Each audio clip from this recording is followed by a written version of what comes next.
What's up guys, it's your boy AB Cooking. Today we're gonna to show you how to make a wrap with salmon, cucumber, tomato, tortilla, arugula, some greens and cream.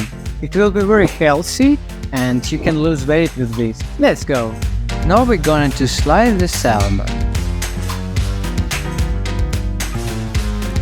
Wash and dry the arugula.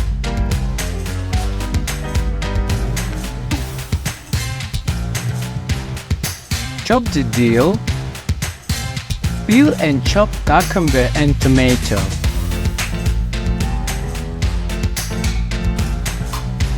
For the sauce, mix sour cream, dill, pepper and salt.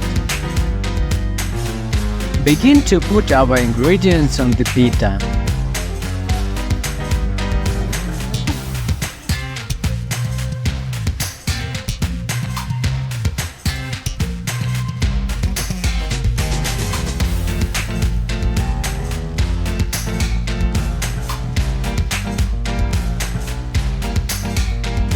Rub the pita well and you can eat.